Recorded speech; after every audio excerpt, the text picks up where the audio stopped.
What exactly are we retreating from? This is no disrespect to all the content creators, healing workers, whatever other titles that come underneath people who host retreats. It is work and something that is definitely needed, especially within our communities. But there's been such an influx of retreats, like everybody doing a retreat right now. Everybody's retreating. I want to go on some retreats. Shit, there's a couple that were in Costa Rica and different places where I definitely would like to go because I too am in need of retreat. And this morning while I was showering, I have a different background. Hi y'all, it's Icon. For anybody who's watching, I'm rather new to YouTube, I guess, and making videos, but this is just a place. This is Poem-versations with Icon, where I just give my ideas, thoughts, musings. From time to time, I'll share some of my art. I'm a creator, I'm a thinker, so many things that I don't even have time to list right now. However, I'm coming to you real and in the raw because that's what I usually do. And I'm recording horizontal today so that when I upload it, hopefully I've been recording vertical. And you know how it make the frame skinny, whatever. So I have to make sure I'm looking at this camera and not like looking at myself while I'm doing it. Anyway, that question came up to me this morning while I was in the shower, and somebody was talking about a retreat they were having. I listen to podcasts or YouTube videos a lot of the times when I'm in the shower, and I immediately just thought to myself, what are we retreating from? Now, I know the answer. I'm sure you know the answer. We know the answer. But it just started to boggle my mind a little bit. Just how much we have built and signed up and agreed to live in a society, because at some points, you know, I know there's the powers that whatever you want to call them, but we agree, whether people want to take accountability or not, myself included, have agreed to live in this system, in the society where we are in constant need, especially Black folk, in need of retreat from being in our everyday lives. There was a sister, and I wanted to get her name. I reposted her video. I'm going to have to go back and credit her. But she posted a video the other day that I reposted that literally laid out 24 hours in a day. And her post was like, we all have the same 24 hours. But she mapped out what a person who works from 9 to 5, how much time they have left once you take out 8 hours of sleep. That's if you're getting 8 hours. Plus your hour for getting ready in the morning, breakfast, whatever, your commute time, then commuting back home, coming home and either fixing dinner, doing homework if you have kids, or just laundry or whatever chores you might have, then getting back to sleep. And within that time, there was literally only like 1 hour left out of that 24-hour day. And it's insane to me when you look at that, like in that way we say it, but to see it and see her cutting the paper and cutting away the hours till there was 1 hour left out of the day, that was just wild to me. I no longer work a 9 to 5, so I have a little more flexibility in my time. But even with not working the 9 to 5 and being a full-time artist, I still have to treat it like a job in a sense. And I still, too, am in need of retreat.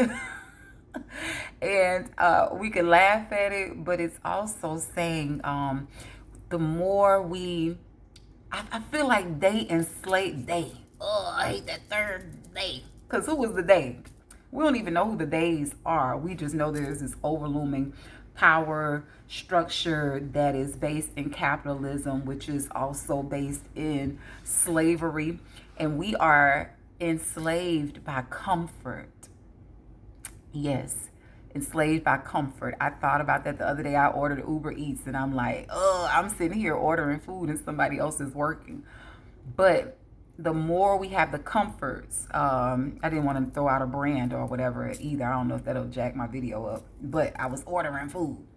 But there's so many other ways we order things. It's delivered to our doors. There's where we could just go pull up and do things, get online and do things quickly and swiftly. And I think people are so accustomed to that comfort that it's hard for us to change or to pull out or to try a new way to build a new world. A friend of mine earlier, he posted a quote that is, we've all heard before: nothing changes if nothing changes, right? So the increase in even just accessibility to comfort, there's more apps and more things coming out every day that make it easier to just nestle into this. What we see are comforts, but we really pay for them on the back end. You pay for it by having to pay the subscription fees and the everything else, to the point where we have to constantly, I won't say have to, I'm watching my words because I'm an artist, a writer, and I believe in the power of words. But by subscribing to those things, we will find it where it's necessary to work in order to keep those comforts, in order to pay for those comforts, in order to fuel the machine that supplies those comforts, right? I myself am personally in a deep state of transition and change right now that is so uncomfortable. But I'm not new to this. I'm true to this. Come here, my co-host. This is my co-host, Pearl, if anybody's ever watched the channel. Come here, mama. Come here. You're going to sit there and beg for me to get you and whatever. This is Miss Pearl. We went for a walk. But, and I've got to remember to look at this camera. I was thinking about how in this transition and any other transition I've ever been in, my transition being I'm on the brink of moving to a new place where I've never lived before. I've been in the same city for the past almost 30 years. And so there's a discomfort, but every time I find the discomfort or the transition discomforting, there's always a new world and a new timeline on the other side of that discomfort, right? And usually the biggest changes and sometimes the biggest reward is found in the most uncomfortable stuff. It's like giving birth. I know people use this metaphor a lot in this analogy of a woman giving birth, but it's one of the biggest, I've never given birth personally, but from what I hear and what I see, it's one of the biggest discomforts there is. But on the other side of that, you have this new life, right? Literally new life. And so I'm just thinking about as a society, especially as a people, because when I'm speaking, I can't speak for all people, but I mostly speak not for, but to an experience of Black women, because I have an experience, not the experience of all Black women. But I'm seeing especially more and more sisters, more and more Black women needing the retreats. And it just makes me question, or just throw out there, like, at what point, myself included, do we begin to decrease and pull away from and what's the saying, release those things that no longer serve you? Like, are the comforts really serving us if we're constantly still in need of retreat from this comfortable life that we've signed up for or agreed to? But it makes me think, at what point do we begin to release those things so that we can build something that is more sustainable, not just for the economy and the environment and society at large, but more sustainable for our nervous systems and for our lives? Yeah, because even comfort can be detrimental. Like, if I got access to everything easily, then it makes it harder too to be like health conscious. If you got access to whatever kind of food you want to eat at whatever time, you got access to whatever entertainment you want to indulge and engage in at any time.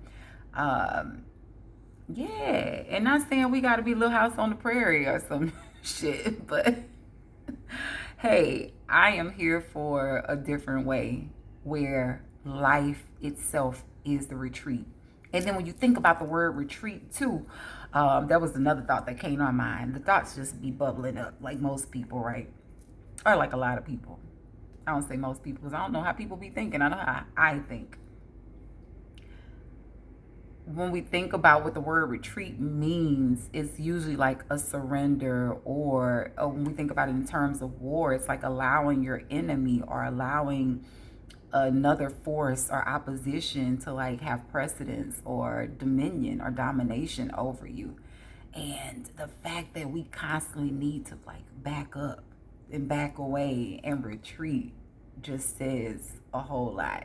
And a lot of it is because we find ourselves fighting every day too, right? Fighting to survive, to earn paychecks, to live if you black and living in this country. All the things that people find themselves fighting to do. Uh, and I just, yeah, I don't have a solution. I don't have nothing. I have some possible suggestions and ideas. But this is something in the work I'm doing myself.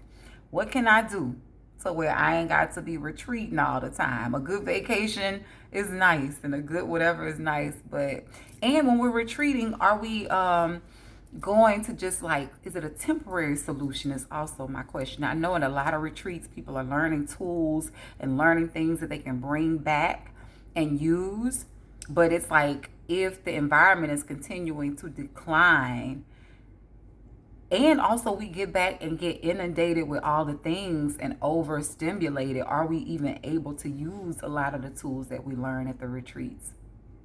That's one of the questions I have. And it's like, how do we have, if not retreats, but meetings, gatherings, places, platforms where we can exchange information that is more long-term and more sustainable to our nervous systems and to our livelihoods? Because it's one thing to go learn how to breathe and then, or do, plant medicine or do whatever the different retreats do, yoga, and we come back and we do it, but we're still doing it on top of the underlying problem. Like I said, I'm coming here raw and in the whatever.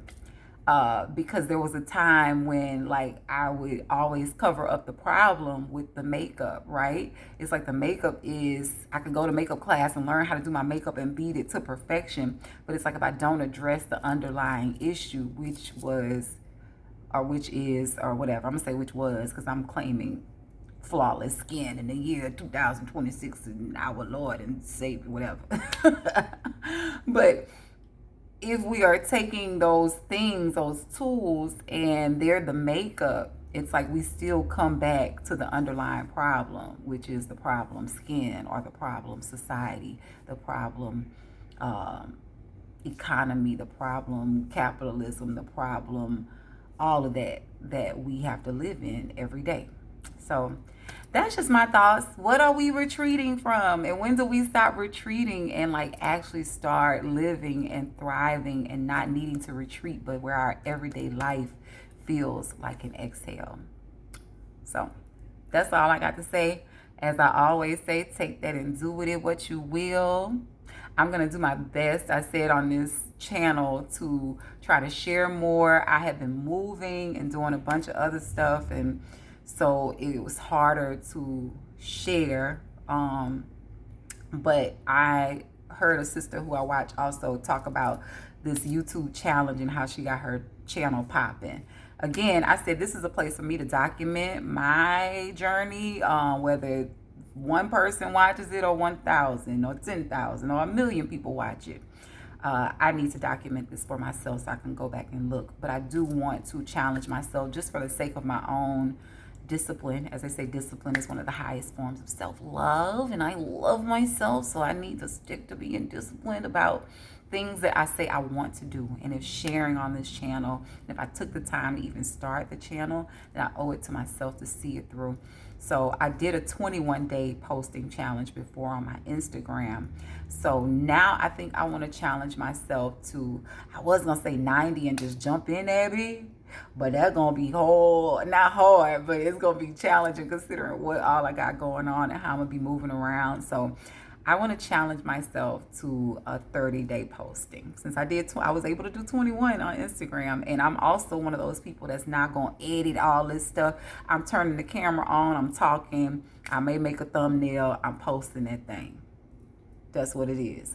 So I think it's easier for me operating that way, and to also challenge myself to post more. And so for 30 days, I ain't even think about what I got coming up in the next 30 days. If I miss a day, what did she say? Don't miss more than 2 days. I'm going to make it my business to not miss more than 2 days in a row. But for the next 30 days, without missing more than 2 days in a row, if I miss anything, if y'all miss me, I'm going to do my best to post for 30 days straight. And I don't know what I'm going to be posting, but I'm going to be posting. And that's that on that. So take it, do with it what you will, baby. Good night, good evening, good morning. I hope you have a beautiful day whenever it is that you watch this. And I'm going to get better at filming on this horizontal camera. And I may be filming from different locations because ain't no telling where I'm going to be. Where in the world is Carmen San Diego? Where in the world is Icon? All right? All right. Peace. Where my remote to turn it off? I might leave this in the video too, because I did have a little remote, but then Pearl came set on the remote.